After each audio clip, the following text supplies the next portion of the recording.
Again, welcome po sa ating Sunday School, sa ating pong mga kapatid sa online. Thank God na muli nabigyan po tayo ng opportunity to learn from the Word of God. And please open your Bible in the book of Ecclesiastes. Oh, no. Lamentations. Lamentations chapter 3 verses 22 to 23, and then we will go to the main verse kasi yung key verses po natin magagamit po natin mama. We will be using this yung Lamentations, then we will be jumping on the book of Acts. Okay, so are you there? Amen. So let us all read 1, 2, 3. It is of the Lord's mercies that we are not consumed, because His compassion fail not. They are new every morning. Great is thy faithfulness. Please open your book in the book of Acts, chapter 17, verses 29 to 28. Parang nagbabago yung aking Parang na-influensyahan ako. No, I was just kidding. Okay, so chapter 17, verses 29, then to 30. No, 2 verses only. Just like the first one. But mamaya I will read this verse so that other verses so that we could understand the context of what we are reading. Okay? So please follow me in silent reading. Acts 17 verses 29 to 30. For as much then as we are offspring of God, we ought not to think that Godhead is like unto gold, or silver, or stone, graven by art and man's device.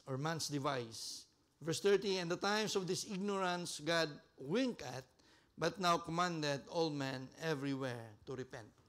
Let us pray. Heavenly Father, we thank you, Lord, for this morning. Again, you have given us the privilege to learn, coming from thy word. As we come boldly unto the throne of thy grace, we ask for forgiveness, O Lord, of our sins. Cleanse us, O Lord. Any hindrances, Lord, that na makapagpigil po sa amin to come unto the throne, to glorify you, Lord, forgive us. And Lord, we ask for your guidance. Even, Lord, the wisdom coming from you, give us, Lord, a heart that is humble, that is open, Panginoon, that is tender to thy principles. Lord, use my mouth as your mouthpiece. Help me, Lord, to expound the principles coming from thy word. And also, Lord, give us, Lord, a good internet connection as our brethren online are listening. Give them, Lord, focus.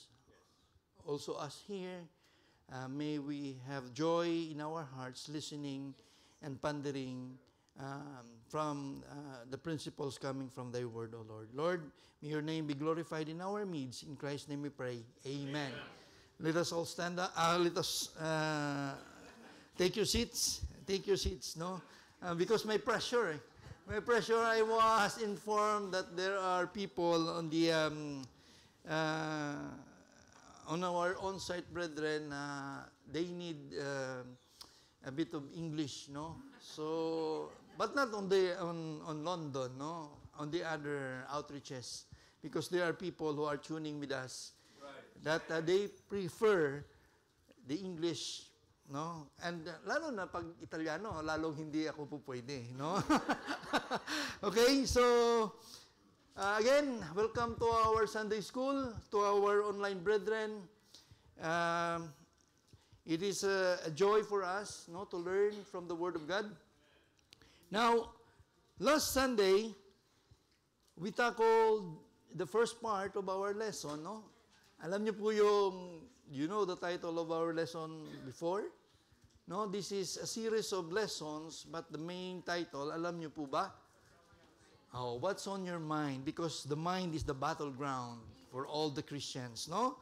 It starts first at the mind, then it will manifest on our actions. So, as we have tackled last week, we have discussed the creative mind, no? Alam natin na our mind is so full of creativity. And we have, under this, we learned that our minds are design creations. Okay?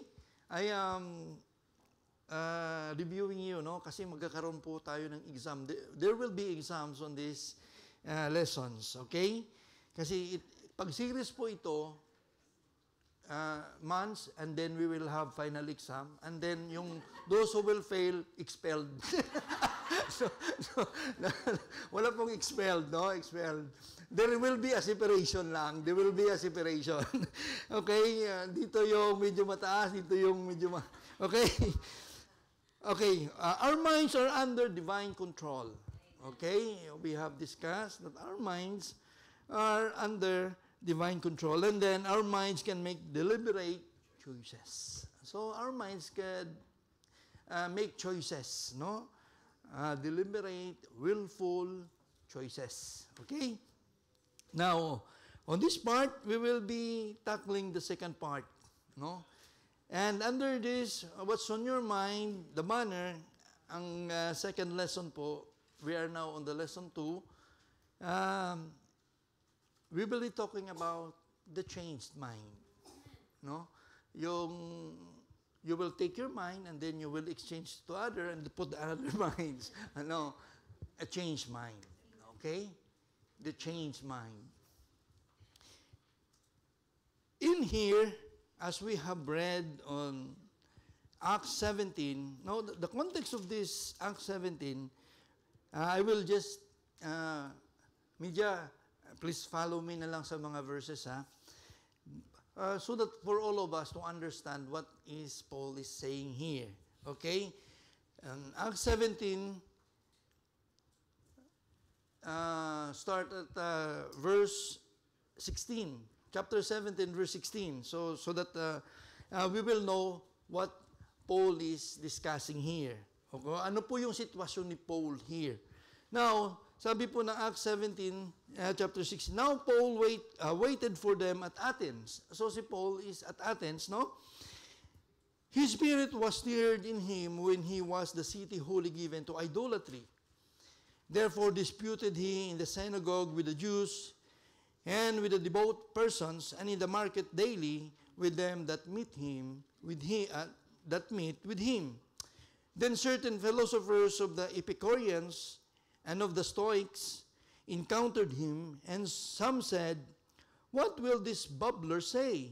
Others some, he seemed to be a seeker forth of strange gods, because he preached unto them Jesus and the resurrection. And they took him and brought him unto Areopagus, saying, may we know what this new doctrine whereof thou speakest is? Verse 24, thou bringest certain strange things to our ears. We would know, therefore, what these things mean. For all the Athenians and strangers which were there spent their time in nothing else, but either to tell or to hear something new. Now, Paul addresses the men of Athens. In verse 22, sabi niya, then Paul stood in the midst of Mars hills and said, ye men of Athens, I perceive that in all things ye are too superstitious. For as I passed by and beheld your devotions, I found an altar with this inscription, to the unknown God. Okay? Whom ye therefore you ignorantly worship, him declare I unto you. God that made the world and all things therein, seeing that he is the Lord of heaven and earth, dwelleth not in the temples made with hands, neither is worshipped with men's hands, as though he needed anything, seeing he giveth to all life and breath and all things, and hath made of one blood all nations of men for to dwell on all the face of the earth, and hath determined the times before appointed, and the bounds of the habitation. Verse 27, and that they should seek the Lord, if haply they might feel after him and find him, though he be not far from every one of us. For in him we live and move and have our being, as certain also of our own poets have said, for we also his offspring. Verse 29, for as much then as we are the offspring of God, we ought not to think that the Godhead is like unto gold, or silver, or stone, driven by art and man's device. And at times of this ignorance, God winketh, but now commanded all men everywhere to repent. So, we could see, no, Paul arrives in Athens, as we have read, and is deeply depressed or distressed. Kasi, he see the city is full of idols. Okay? So, kita natin, we have read before the verses that the whole city was given to idolatry. Athens is a city celebrated for its philosophy, for its arts, its culture, and was also a hub of polytheistic worship. So, pag sinabi natin polytheistic, there are many gods. Okay? And there were more gods than people. Wow. Siguro kahit stick God, no? And the city was filled with temples, the temples of Artemis, Athena, the temple of Zeus, di ba? These are Greek gods, okay? Hellenistic god. Temple of Venus, sino pa ba? Apollo, okay? So these are the Hellenistic gods, no? And statues dedicated to various deities. Now, Paul began to preach in the synagogue to the Jew and in the marketplace who anyone would listen. Now, we could read this in verse 17, and then in verse 18, he attracted the attention of these philosophers, the Epicureans and the Stoics. These are Hellenistic philosophers. These are the cream of the crop. When you call this, they are the ones who have the mind, no? When you say the mind, may mga utak, okay? Hindi ko sinasabi na lahat ay walang utak. But when I say, they are the learned, okay? The learned. Now, and some said, what will this bubbler say? So they were asking, what is he talking about? What is he talking about? What he is preaching? No, what he is sharing. Some, he seemed to be a seeker forth of strange gods. Because this is, I don't know, but when you read the text, this is the first time that they hear about the Lord Jesus Christ. Because of various gods, so maybe they know all of the gods there, except one. No? And his name is Jesus. Amen. No? Amen to the life of Paul, because he preached, he shared to them the one true God. Amen. And his name was Jesus. Or is Jesus. No? So this is, evangelism. Di ba? Oh, si Paul pumunta ng Athens to preach the gospel, just like the people here in Milan going to Domo preaching the gospel. No, and brother preacher Jerry will be there preaching the gospel. Amen. Okay. Also, all the outreaches preaching the gospel. Hindi lang, not only in Milan, but all the outreaches should be involved in the work of the Lord. Okay. Now, he preached Jesus and the resurrection. Okay. The resurrected Christ. He engages with the philosophers who initially were skeptical. And they called him the bubbler, and they are curious. But however, his message was Jesus and the resurrection, and he stirred up their minds. Na they took Paul into the Mars Hills. Kasi doon po sa Mars Hills, this is a prominent hill where you could plead your case. Okay? If you have new ideas, kasi mga, what we call this, those who are present there, ang ginagawa nila, they will just listen to the new ideas. No, nandun sila, naghihintay if there are new ideas presented to them. And they will be listening to them and then discussing that new ideas. Okay? So, the location of the city's highest court where important public speeches were often given. Wow. No? Because of the idea of the Lord Jesus Christ was presented to them, it stirred up their mind. No? It nag-stir po ng curiosity on their minds to listen to this new idea. Who is this new God? No? But we know that this is the one true God, the Lord Jesus Christ. At first, he began complimenting the Athenians of their religiosity. Very religious ng mga Athenians, their superstitions. Okay?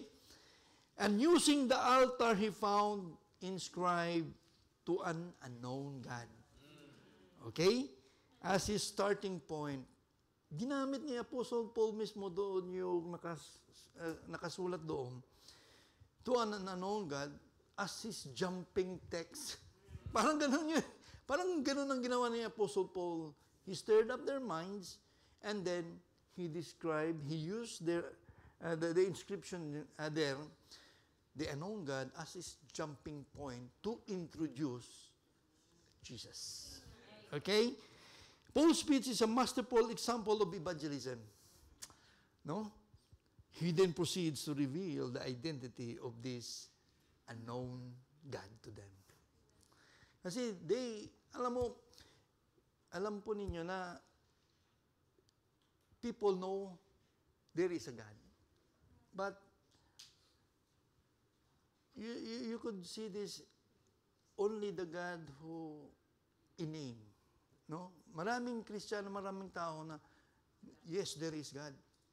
But they don't know who He is. No?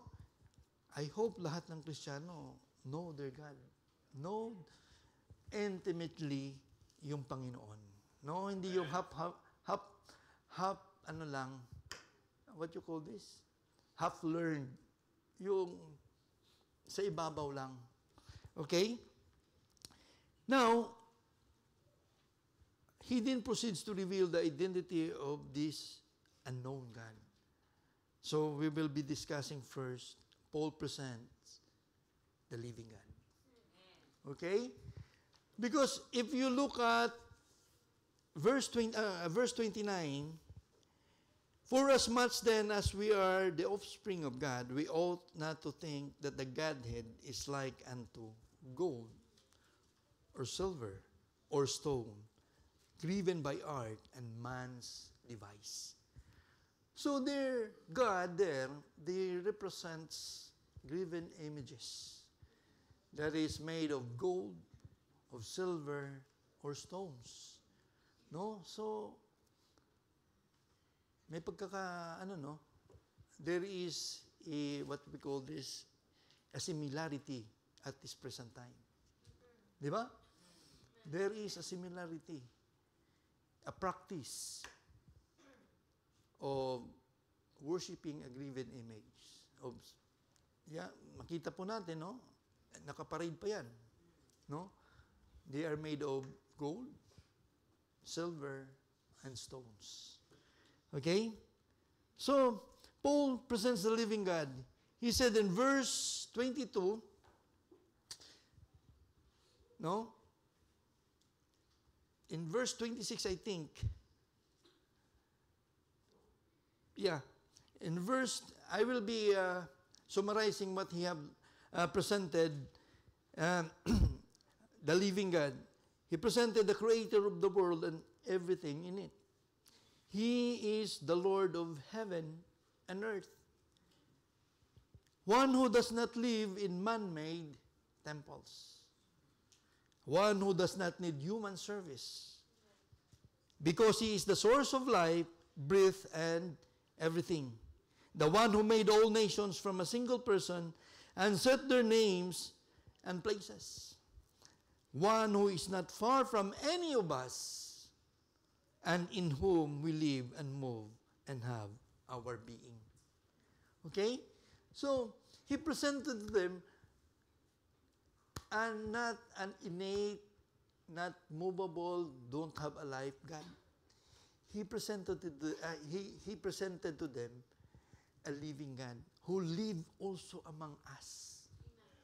No? Di ba, ang Panginoong Jesucristo ay namuhay kasama po ng tao. Now,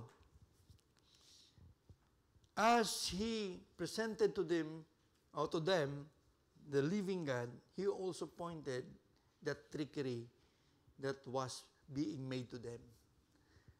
He pointed also, there is something wrong, no? That they were misled, that they were tricked, or that they were deceived. Now, under this, He pointed to them a ruse of lifeless God.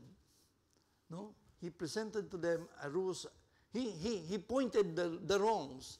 Now, when we say a ruse, in verse 29, again, I will put your attention here. For as much then as we are offspring, we ought not to think that the Godhead is the embodiment of the three persons in our God, no? God the Son, God the Father, God the Son, and the Holy Ghost. Okay? Now, the God is not like unto gold or silver or any stone driven by art and man's device. No? He is speaking to a group of Greek philosophers and is trying to explain the nature of one true God. Paul's argument here is that since humanity is the offspring of God, and God is the source of all life and creation, it would be illogical to believe that God could be represented by something lifeless and man-made. No.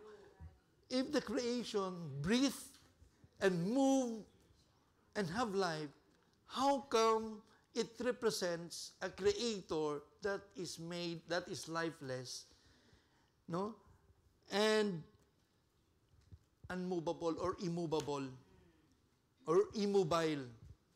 So, it is illogical that if we were made into the image of God, how come our Creator is lifeless?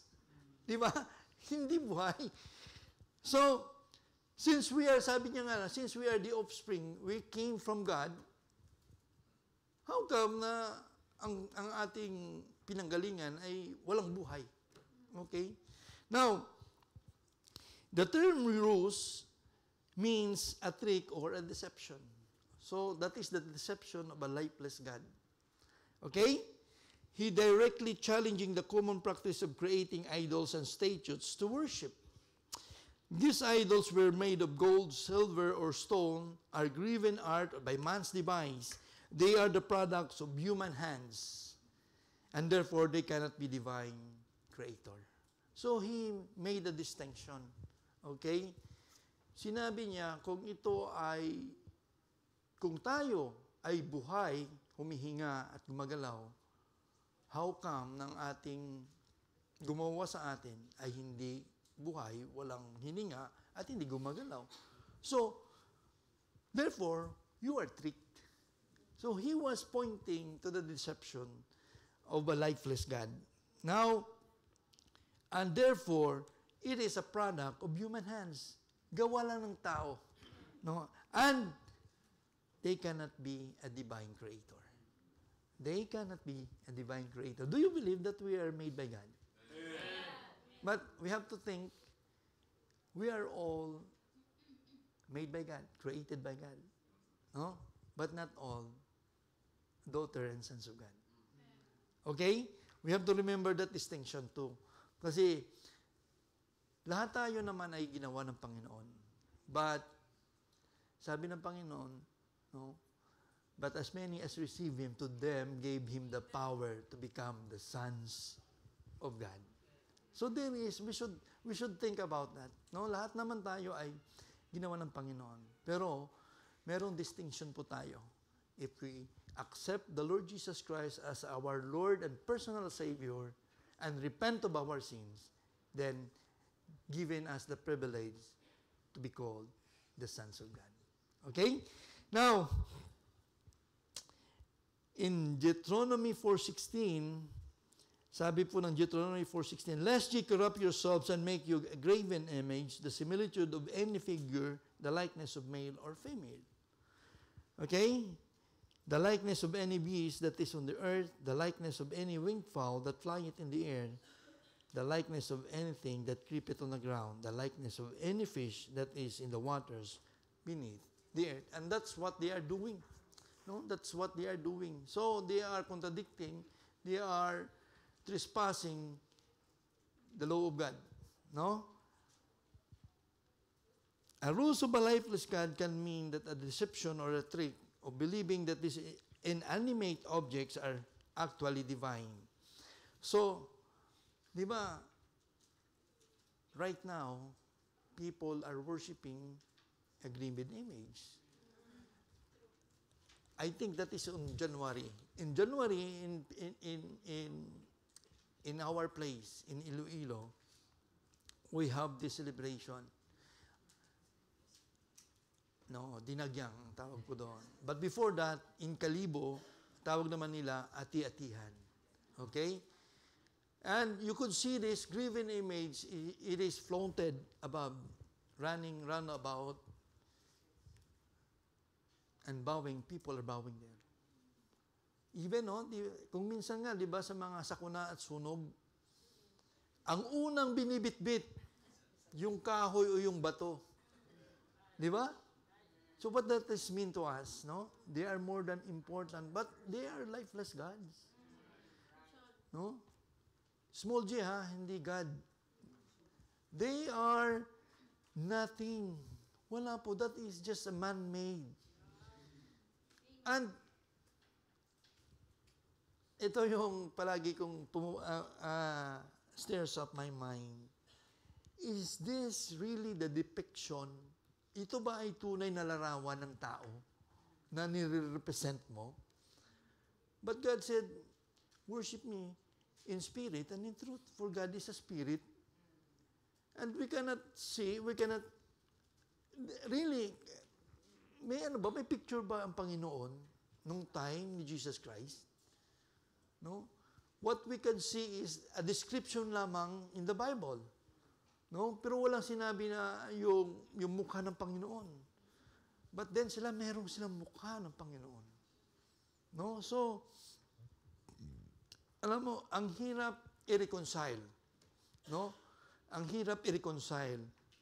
Now, the ruse is a mistaken belief that these lifeless objects are worthy of worship.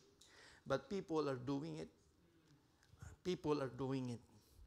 It's a deception because it leads people away from the true and living God, who is the source of our own very existence, of our very own existence.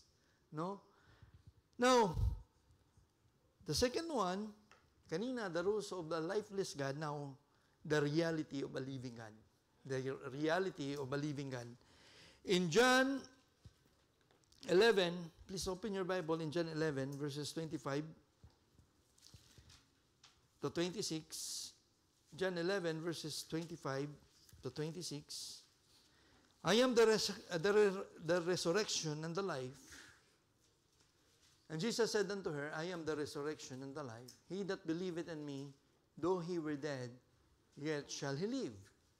In verse 26, and whosoever liveth and believeth in me shall never die. Believest thou this? Okay. So this account is the death of Lazarus. Okay? Martha, nakasalubong niya yung Panginoon. Kasi ang Panginoon, nag-stride lang, hindi nagmadali ang Panginoon. Ganon lang ang Panginoon papunta kay Lazarus. Because Lazarus was dead like, how many days? 5 days ago? I think, 4 days.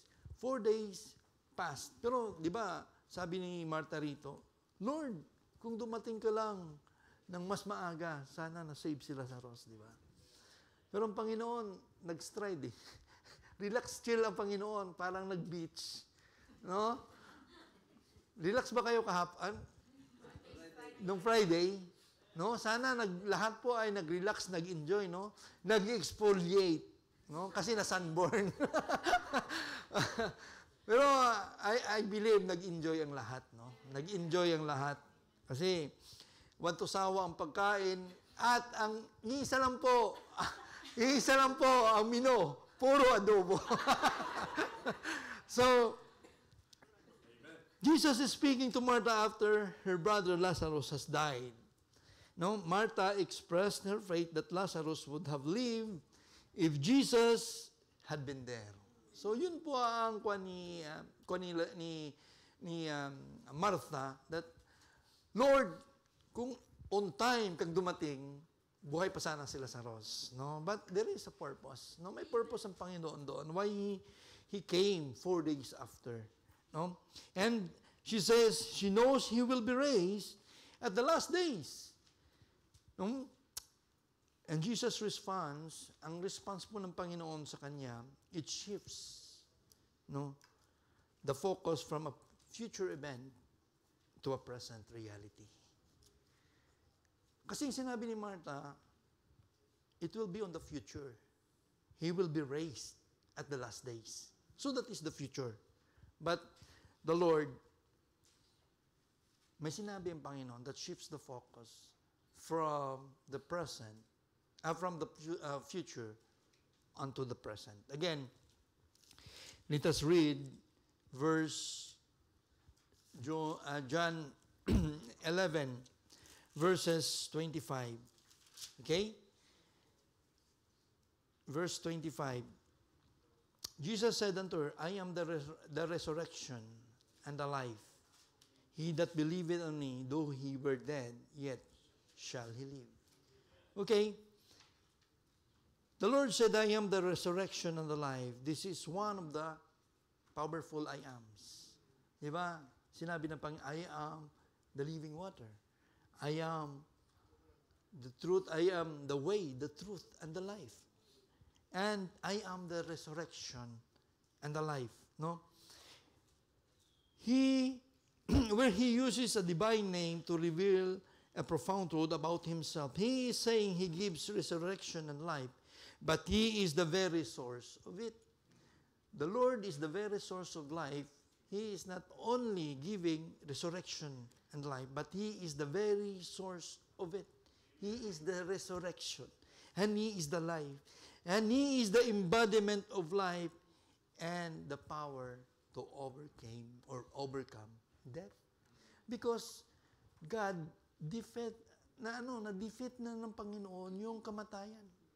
He rose from the grave. Di ba? We could see here that our Lord Jesus Christ is the source of all life. No? And this claim is the claim of divinity of our Lord Jesus Christ.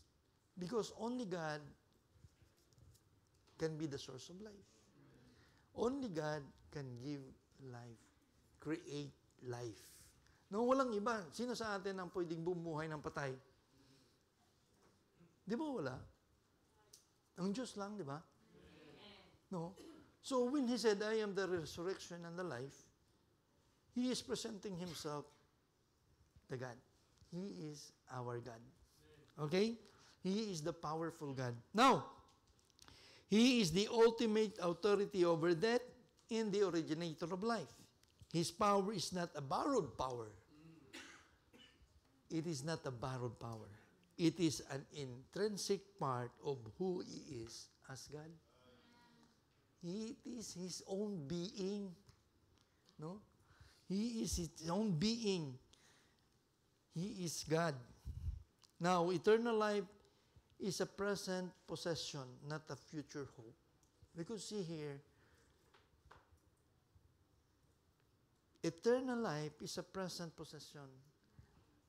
Who among you, right now, at this very moment, na hindi naniniwala na kayo ay ligtas? That you don't have eternal life? Taas po ang kamay. We will have an invitation. Brethren on the online, I hope all of us, we possess that doctrine, that divine teaching, that we have eternal life, right? This very moment. The moment we accepted the Lord Jesus Christ as our Lord and Savior and repented of our sin, we have eternal life. And that is the promise that was given to us. No? Again, I will inform you kung sino po sa inyo ang wala pa o nagdududa na wala pa kayong eternal life. Mamaya mag-message po kayo. We will have one-on-one session. No? All of us. No? So kaya nga hindi siya future. That is not futuristic. It is a present. No? A present possession. Okay? Jesus reveals that eternal life is a present reality for those who believe in Him. A person who trusts in Christ has already passed from death to life. Di ba? For the wages of sin is death. Na we were separated sa Panginoon, but because of His love for us, but God commanded His love toward us that while we were yet sinners, Christ died for us. No? For God so loved the world that He gave His only begotten Son. Whosoever believeth on Him, ano ang kasunod nun? Should not perish. No, inaano ko lang kayo, baka mamaya tulugan nyo na naman ako rito, no? Lusot, no? No. Believe it on Him, shall not perish, but have,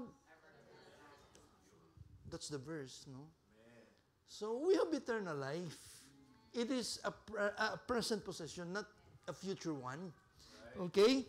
So, sabi po ng John 5:24, verily, verily, I say unto you, he that heareth my word and believeth on Him that sent me hath everlasting life, and shall not come into condemnation, but is passed from death to life. Okay? So, malinaw that eternal life is a present possession, not a future one. No? Not a future hope. This is a spiritual life that begins now and extends into eternity. Okay? Unbroken by physical death. Di ba? Nothing can separate us from the love of God. That is in Romans 8. No? Power, principalities, death. Hindi ko iano ko sa mga Bible school students yan para maano natin. No? We will memorize it. Okay? But nothing can separate us from the love of God. That's why our eternal life is extended into eternity. No? Unbroken by physical death. No, physical death was already defeated. Natalo na kasi tinalo na ng Panginoon. Di ba sabi ni Apostle Paul, where is thy sting? Oh, death, where is thy sting? Di ba? We could say this, that it is not the final destination. See, di ba, pag you're dead, sabi nila, iba, pag dead, wala na. Wala na. But, mind you, that is not the final destination. That is just the transition. From physical death, from mortal, going to immortal. Kasi immortal, why? There are two destinations that we're going, and these are everlasting. Everlasting condemnation, everlasting glory and hope and joy with the Lord. You see? Immortal. Everlasting eh. Walang katapusan. Now, physical death is not the end, but a transition. Jesus' words provide comfort and assurance that death's power is broken. The grave is not the final destination. The grave is not the final destination. No, di ba? When we die, our soul will come face to face with the Lord. And after this, the judgment. Okay? And after this, the judgment. Now, that this truth is a powerful demonstration or demonstrated in the very next context when our Lord Jesus Christ raises Lazarus from the dead. Di ba? He called out Lazarus, and Lazarus risen or resurrected from the grave. Okay? Now, what is the key? It's the faith. The key is the faith. No? Faith is the key to this reality. Di ba sabi niya? Believe in Him. Whosoever live it and believe in me, and whosoever live it and believe in me. Now, the spiritual reality of resurrection and eternal life is accessed through a personal and abiding faith in our Lord Jesus Christ as the Son of God. Okay? This faith is a wholehearted trust in His person and His finished work at the cross. Okay? So, as we trust in the Lord Jesus Christ and His finished work in the cross, we have eternal life. And that is a reality. Okay? And lastly, God's presence, our God's presence is a present reality. Kasama po natin ang Panginoon. Hindi po tayo iniwan ng Panginoon. He lived as the Comforter. As we accepted Him, even, sabi ko nga before, He lived among the people. Right. No? He took the form of a servant and lived among us. In John 1:14, sabi niya, the Word was made flesh and dwelt among us. And we beheld His glory, and the glory as of the only begotten of the Father. So, doon pa man, kasama na natin ang Panginoon. And when He went up to heaven, hindi niya tayo iniwang sawi. Nag-iisa. The Holy Spirit came and dwelt among us. Okay? So, God's presence is a reality. Now, He was present with Martha in her grief. And He is a living and active presence in the lives of all who believe in Him. He is not a lifeless statue, as what Acts 17 is saying, but a living person with the power to intervene in the midst of human sorrow and death. Di ba, when we lost someone, lalo na sa mga Baptist, nakangiti ang mga Baptist. No? Because we have this joy, we have this hope that someday we will meet again our departed loved ones. Di ba? Hindi yung parang tanggalin mo yung sasama ka doon sa kabaong. I have this experience. Yung tiyahin ko, yung mother ko, ipapasok na namin doon sa loob ng Ataol. No. Nasa Ataol na siya eh. Nasa loob na siya ng Mitso. Yung kapatid niya, grabe ang sigaw ng kapatid niya, tapos ginanon niya yung Ataol, tapos yung takip nung Ataol, nagbukas. Inano ko lang sa inyo, kasi pa ito yung experience ko. No? Pagbukas, sabi ng anak niya, sumama ka na doon. Sumama ka na doon. Sabi niya, hindi. Ayaw niya din naman. Isa yun sa, gusto ko nang umiyak.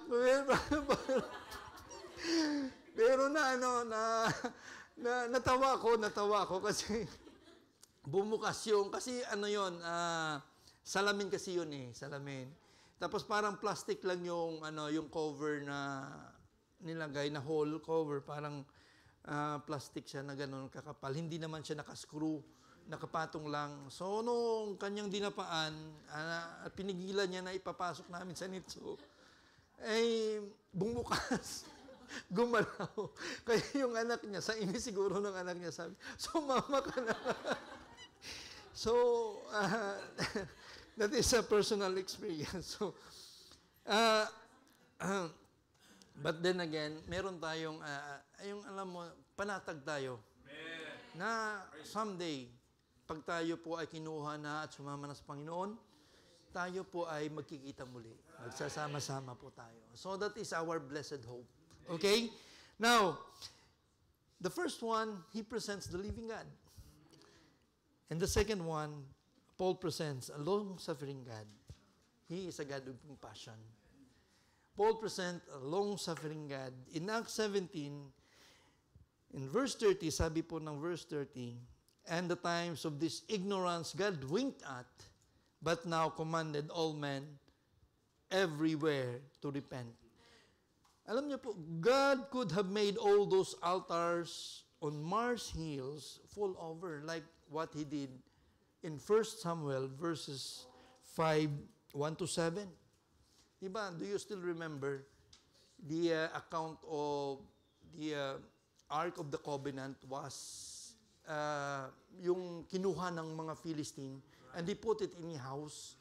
And then it is the house of Dagon, yung ribulto. And then you could see that God ay pagising nila, yung si Dagon ay natutumba, naka-face doon sa ano. And how many times na natumba doon si Dagon, tapos paunti-unting pinuputol ng Panginoon yung parts ni Dagon. So, God could have done that, no? In Mars Hills. All those graven images will fall down because He is a powerful God. But you know what? He is a long-suffering God also. No? Now, the core idea that is presented that God, instead of immediately destroying the idols and punishing the people for their ignorance, to show His power, He chose a path of patience and long-suffering. But God is patient and long-suffering. So, tandaan po natin, no?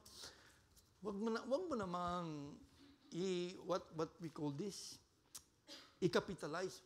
Ay, long-suffering naman pala ang Panginoon, tsaka patience, eh. I could still live in sin. You see, that is a very, very, what you call this, dangerous mind. That is a very dangerous idea. Because every time we sin, there is consequences. No? There is consequences. God winked, or God overlooked. Makikita po natin at the verse, God winked or overlooked the times of ignorance, not out of lack of knowledge or power. Okay? Baka na-mislook natin, ha? God turned the other cheek, ha? But out of His deliberate, compassionate forbearance. Tandaan po natin. That's why we are still here. Dahil kung ipapakita ng Panginoon ang Kanyang full power, ang truth and holiness niya, we are not here. Walang isa mang taong matitira sa mundo. Okay? So, that for us is to see patience not a sign of weakness of God, but as a demonstration of His loving kindness and a desire for all to come to repentance. No? So, we could see, we should not put in our minds that we could still live in sin. Because God is loving. God is compassionate. God can overlook sin. No. He was giving us still time, no, to repent and go back to the fold. Now, like Athenians, we are idolizing. We are worshiping idols too. Alam natin yan.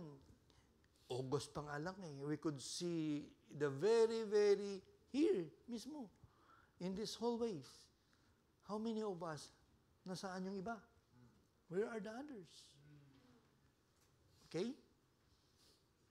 Sometimes, we replace God with money, with work.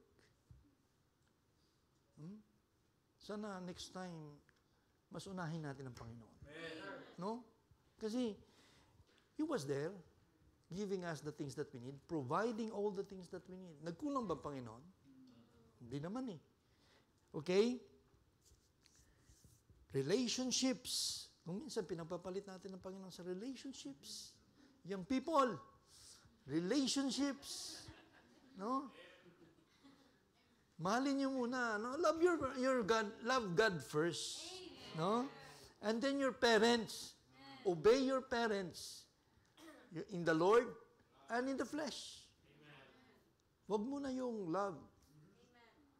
That is, kasi when you go to, sabi nyo, when you're in love, dapat siya na.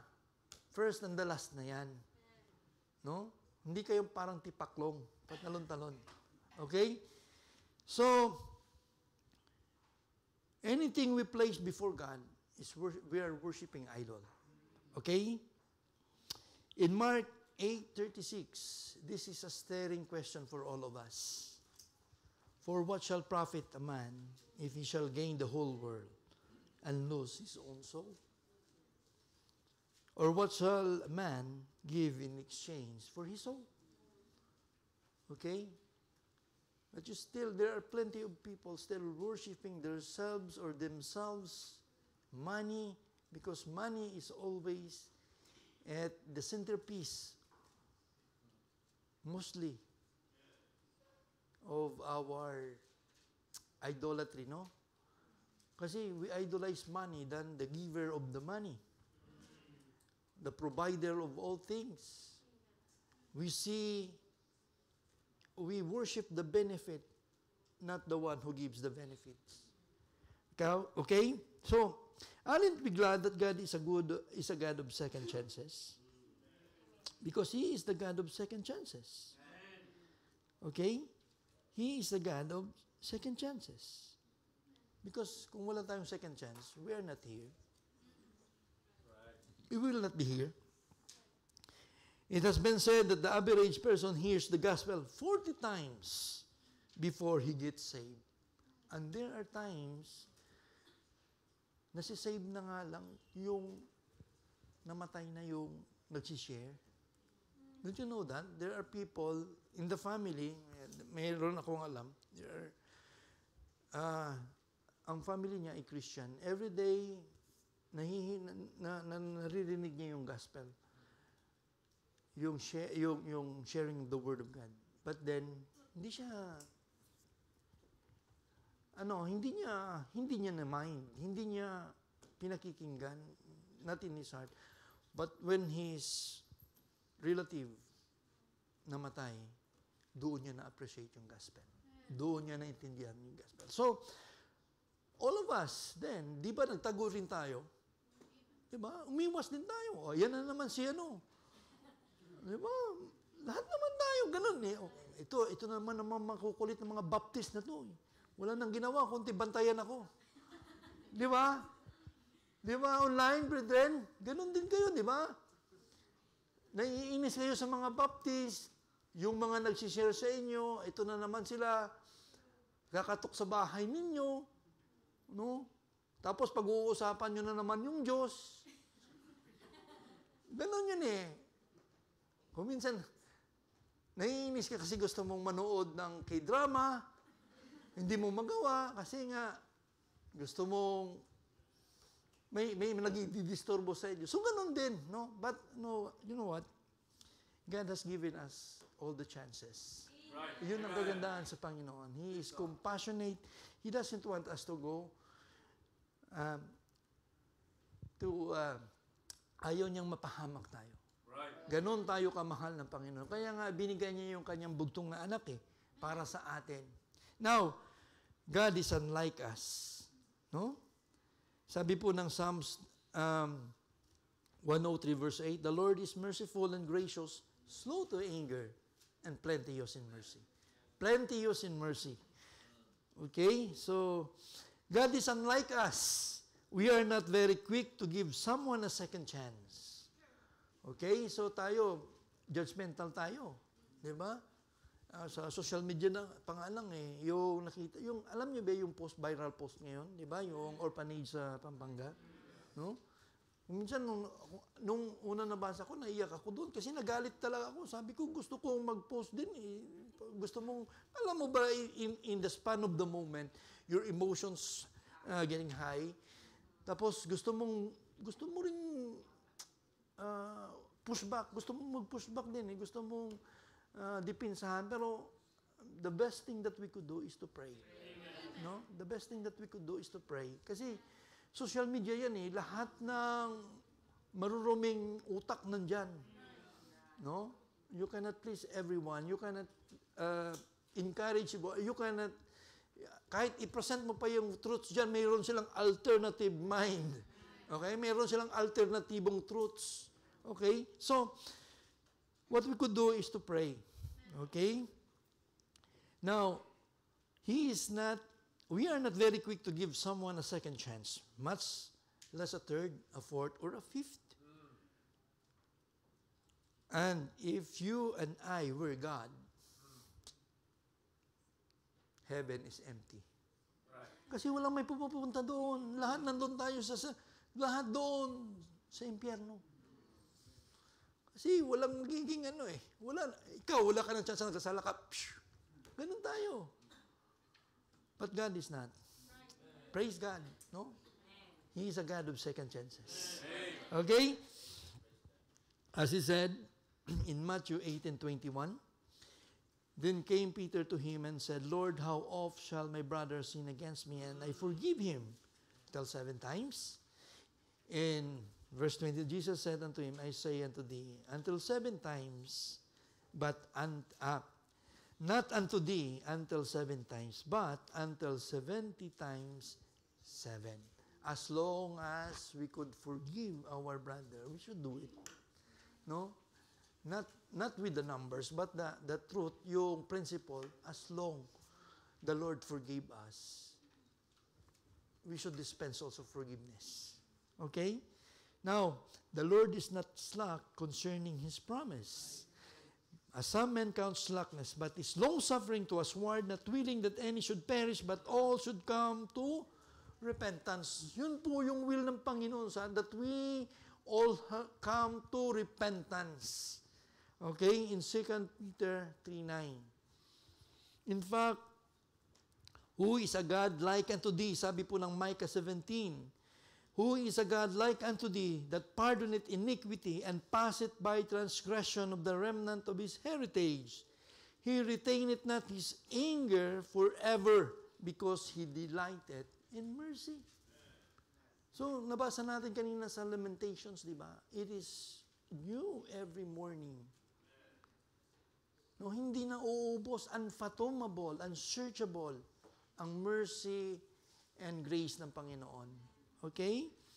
Now, not only the long-suffering of God ought to be to change, the long-suffering of God ought to be enough to change anyone's mind.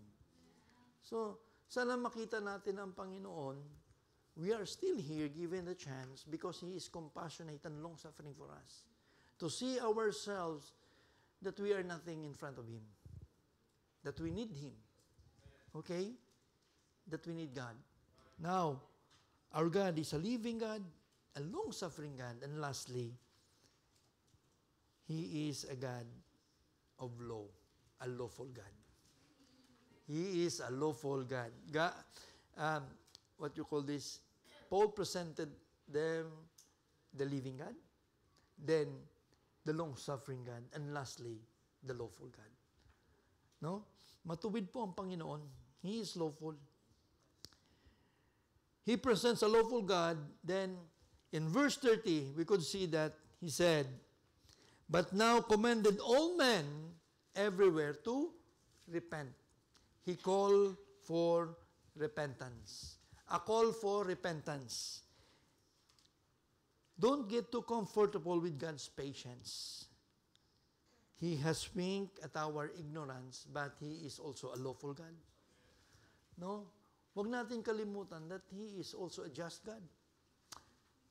That every iniquity, sins that we do, meron siyang consequences. And meron pong divine chastening. May, what you call this, disiplina ang Panginoon. He is a God of order. Okay? Notice that this is not a suggestion, but it is a command. Sabi po dito, but now commanded all men everywhere to repent. So we are, the Lord is not suggesting us, mag-repent naman kayo, please. God said, repent. No? That we should repent. It is not just for a reprobate, but for the religious. No?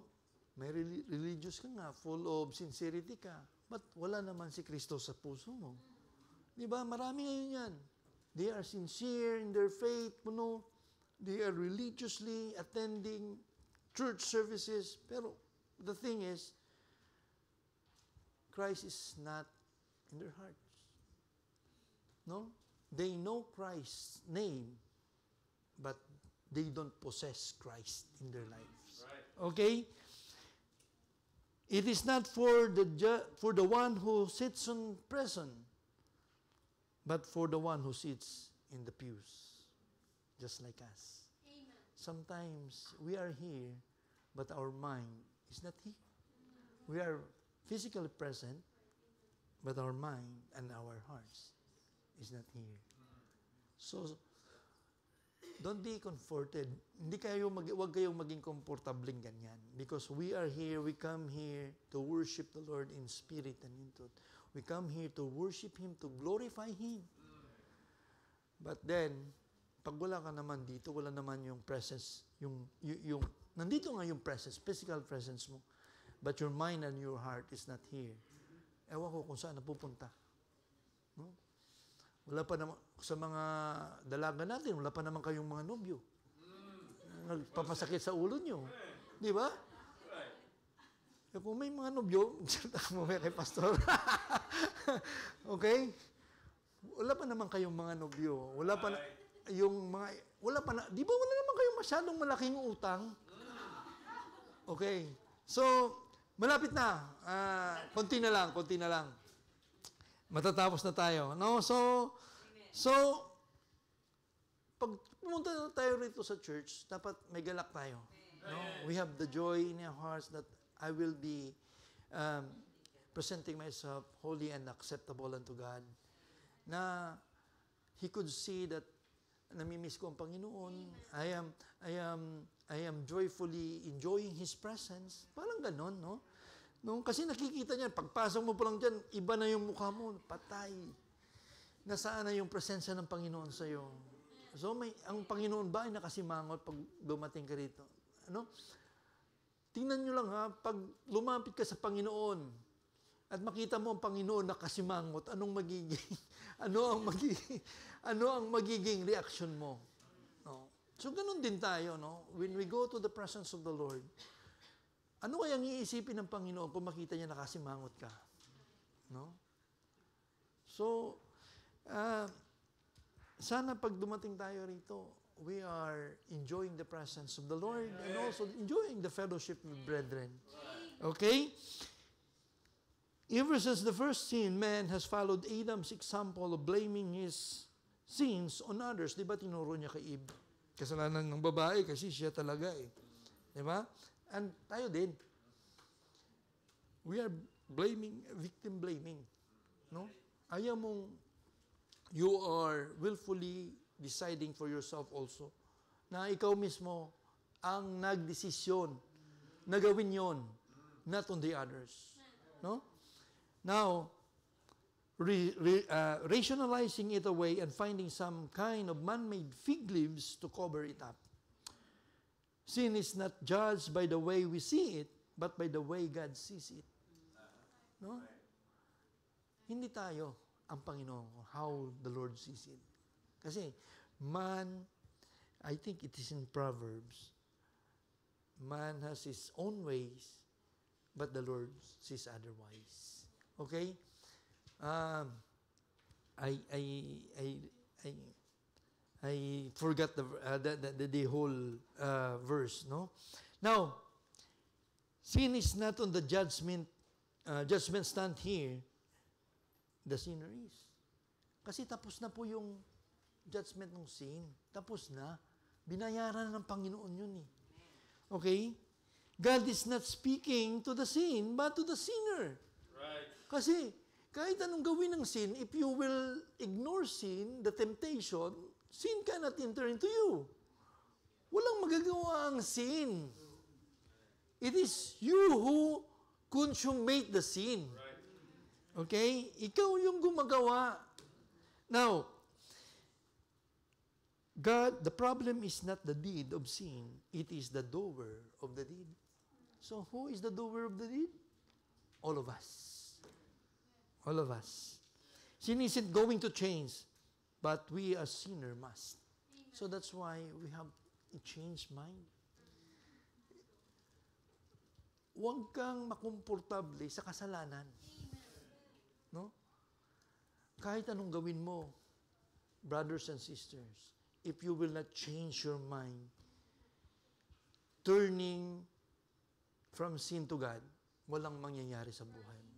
Kahit maglumuhod ka, kahit ipako mo pa araw-araw yung katawan mo sa cross, kung sa isip mo pa lang sinasabi mo, babawasan mo lang ang kasalanan and you will not turn from it, walang magagawa. Ikaw. Babalik at babalik ka sa kasalanan. So that's why, hindi pagbabawas ang kasalanan ang gagawin. A changed mind. That we have, na magkaroon tayo ng anger sa paggawa ng kasalanan. Na magkaroon tayo ng hatred sa paggawa ng kasalanan. And we turn to God. Okay? Now, in Acts 8:22, repent therefore at this thy wickedness and pray God, if perhaps the thought of thine heart may be forgiven thee. Then the last one, a challenge to revolutionize. A challenge to revolutionize. He called for a repentance, a call for repentance, and then a challenge to revolutionize. Too often, man changes his actions when he gets caught, but never changes his minds about his sin. Marami sa atin ang nadakip sa kasalanan, gusto mong bago, pero he will not change his mind. And kaya nga, palagi ka nadadakip kasi paulit-ulit ka sa kasalanan because you will not change your mind. Okay? Repentance is not about crying our hearts. It involves the changing of mind that results in the change of actions. Di ba ngayon ang sinasabi natin? Repentance is not just about crying, saying, oh, I love the Lord, oh, I accept the Lord. Then pagkatapos noon, after 1 week, nandun ka na, naglulunoy ka na naman sa kasalanan. You see, it's not repentance. It is the changing of our minds. Hating sin and turning to God. In fact, the most people today, it is not sins unless you get caught. Diba? Hindi naman kasalanan yan. Unless you get caught. For sure, it is our action that reminds us that there is a problem of sin and we need to stop. But notice how God's instruction about repentance go beyond the actions. Okay, in Ezekiel 8 verses 30 to 31, therefore I will judge you, O house of Israel, everyone according to his ways, saith the Lord, repent, and turn yourselves from all your transgressions, so iniquity shall not be your ruin. Cast away from you all your transgressions, whereby ye have transgressed, and make you a new heart and a new spirit. For will ye die, O house of Israel? So, should be a new heart and a new spirit. No? Magkaroon tayo ng panibagong puso. No? Di ba sabi ng Panginoon, I will create a clean heart, a heart that is not stone, a heart of flesh. No? Now, in conclusion, amen. Tapos din.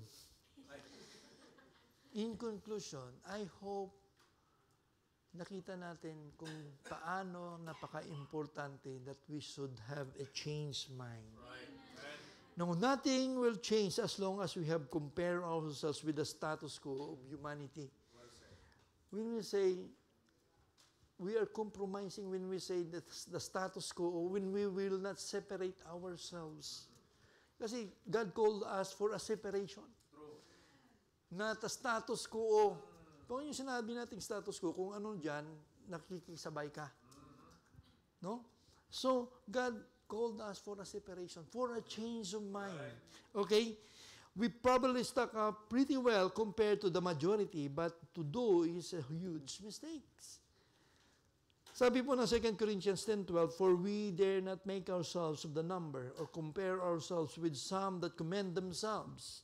But they, measuring themselves by themselves and comparing themselves among themselves, are not wise. Okay?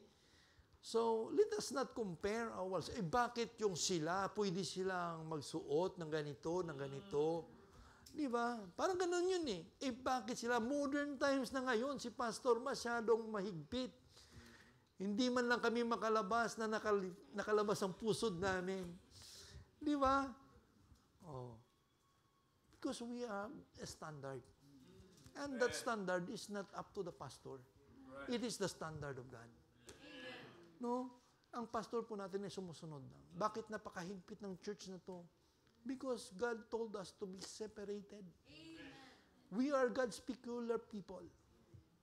Hindi tayo, alam nyo, hindi tayo binayaran ng Panginoon ng kanyang dugo at ng kanyang buhay tayo. Binili niya tayo, not of gold or silver or any precious stone, but His own blood.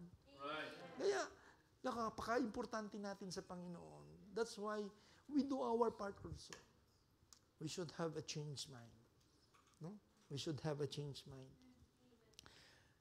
We must place ourselves next to a living God, a long-suffering God, and a lawful God. When we do, we'll quickly see the need for a changed mind. And that's the last of our lesson. Praise God, natapos po natin.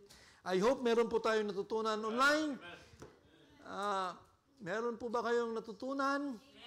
I hope na malinaw po no na walang status quo. No? Walang status quo. We should have a separation.